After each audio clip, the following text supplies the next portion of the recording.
that's the great thing we have going, I think, with football is that's the bond these guys make, and it's the sacrifice these guys make, because it's not easy. Mm-mm. It's not easy to get up at 5 o'clock in the summer.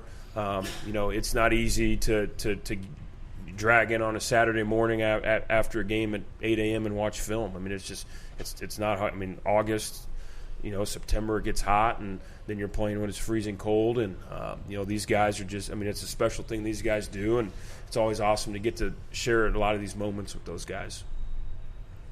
Yeah, it's definitely a bond that goes with you, and I'm sure you preach it to your guys too. You'll remember these things the rest of your life. There's no time like playing high school football. Yep, it's the best. I mean, I don't care where you go on to play or what you go on to do, and hopefully, not only are you guys turn out some pretty good football players over there, but I know part of your deal is to help mold them into great young men, and then to be great fathers and great husbands, someday. And, Yep.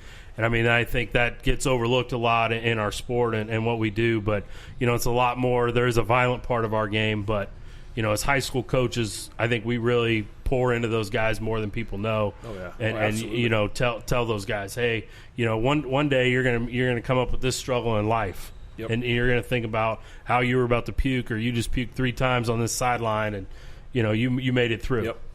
And, that's always a fun part and part of the game. So I mean, that's like, I think you tell our guys, and you see it now. I mean, my kids are, 9, 6, and 2. I'm around our players more than my own kids. Yeah. And I think to be able to do that and to see that, but then it's good when I'm able to bring my kids around the players, because I think, number one, your players see that you're human, which is important. I always laugh when I'm out somewhere at a grocery store, out eating at a restaurant. People look at me like, "What are you doing here?" Well, I'm doing the same thing you're doing here. I'm trying to enjoy a good meal or pick up some groceries. You know? So, but it is good just because we're around our players so much, and I think to be able to share some of those memories with your families, or some of my best memories with my kids and my family is have been lucky enough to be around some of these moments with our high school football. Yeah, there's always the talk, every year about. Bishop Miege being a 4A school, we talked about a little bit before the show. I know kind of that, you guys are not turning kids away that want to come to school there, and it is a private school. So what do you say to, those people that kind of always bring that up, or, what would you say to somebody that is going to say you have an unfair advantage because you're at a private school? Yeah, I mean, number one, the enrollment-wise is we're a private school, so we're based on tuition. Which means every dollar we get is from the amount of people we have in our school. So we obviously want the highest enrollment we can get. So, to turn a kid away, that's something we wouldn't do, obviously, because we need that kid in our building to be able to help our enrollment. And I think the tradition Miege has too. I think that's what people, seem to forget. We've been around since 1958. So I think to look at the alumni base we have built. I'm always wearing Miege clothes around, and I get stopped almost everywhere I go, because somebody's an alum or somebody knows somebody that went to Miege, and obviously we want kids in our building, and we want our enrollment to be higher than it is now, and hopefully that's something here in the next couple of years with the trends that we're seeing with the Johnson County Catholic schools. The trends that we can see, hopefully a little spike in enrollment here in the next couple of years.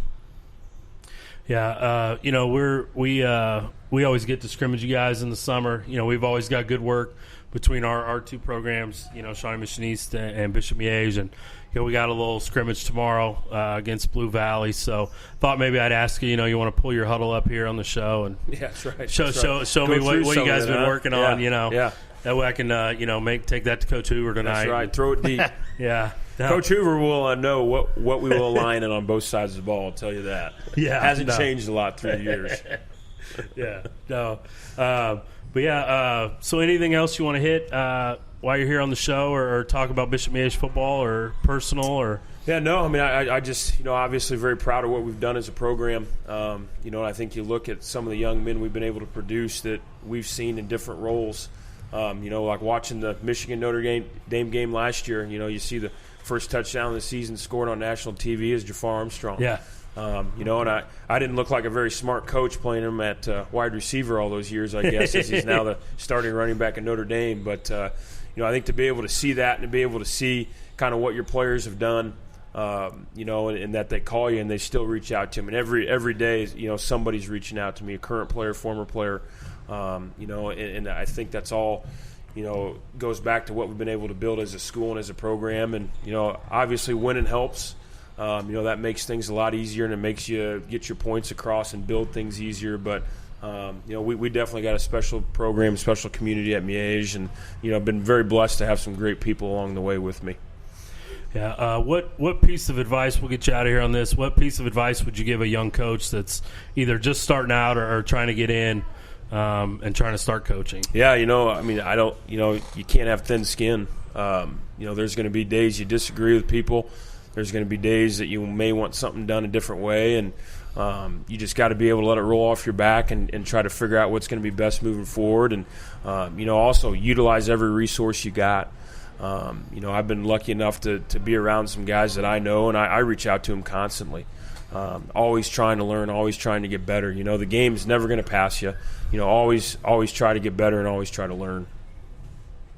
All right, well, fantastic. It was a great interview. Thanks again, Coach Holmes, for coming on and taking Coach. some time and coming down here and spending some time with us and, dragging your girls too. And I'm sure they're they thoroughly great. Enjoyed it, right? They're doing all right over there. Yeah. They haven't hit each other yet, so we're doing good. Oh, good. Yeah, that's kind of with my two girls too. Sometimes that's how I judge it. Hey, we haven't had any big That's blow-ups. right. So. There's no blood, so we're good. Yeah, we're good. But thanks for coming on, and good luck this season. Absolutely. Thanks, guys. Thanks, I appreciate Coach. it, guys. Where are you from? I'm from Sioux Falls, South Dakota. Carbondale, Illinois. From Kansas City, Missouri. We're from Omaha, Nebraska. Kansas City. California. So what made you choose Woody's over all the other dealers out there, do you think? Definitely the price. I have so many different vehicles in the lot. No hassle. No fees processed. At wowwoodies.com. At Klein, we rent vans, minivans, SUVs, pickup trucks.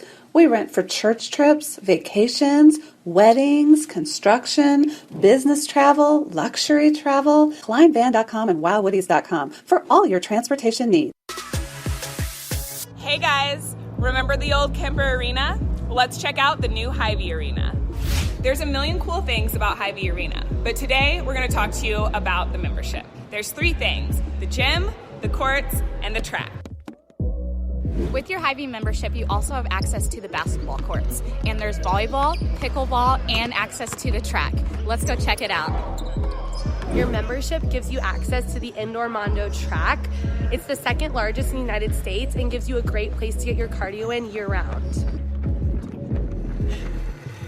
Your membership includes access to the gym, which includes free weights, treadmills, bikes, other cardio machines, discounted classes, and more.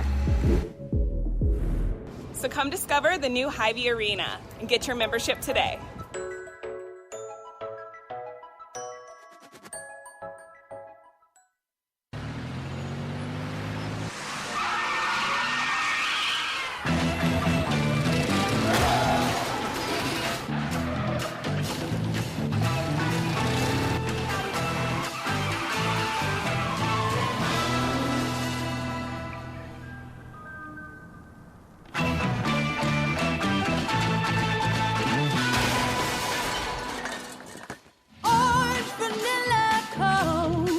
You heard that right. I'm Johnny Quay, head coach of the St. Joe Mustangs. If you're looking for professional quality, customized wood bat for your baseball player, Walk Off Wood Bat Company is the place to go. All bats are made with prime quality wood, and the options for customization are endless. Gamers, fungos, training bats, they have them all. The Mustangs are excited to have Walk Off Wood as our official bat supplier this season. If we trust our players to swing Walk Off Wood, you should too. Go online and order today.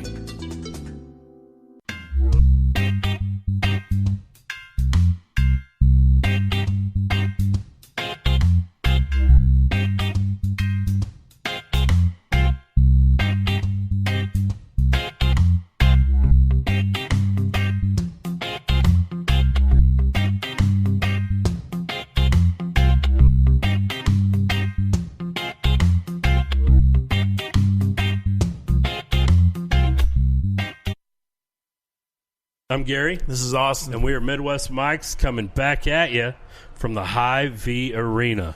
Man, what another great conversation. It's always nice to have just really, really good coach on the show. Always a lot of good ideas. And talk about how he brings the culture there to win championships year after year. So it's always nice to pick his brain a little bit, and we want to say thank you again to Coach Holmes for coming on the show. Yeah, absolutely. A guy who has won 5 state championships in a row, and really just from talking to him, you wouldn't even know it. No, super humble. Just really, really another one of those guys that enjoys doing the process just as much as winning. And you can tell that when you talk to him. So really cool to have him on the show. Yeah, so we're going to hit a little bit of info here. The trade deadline in Major League Baseball. The Major League Baseball is approaching. So there's talk of the Royals possibly trading Whit Merrifield.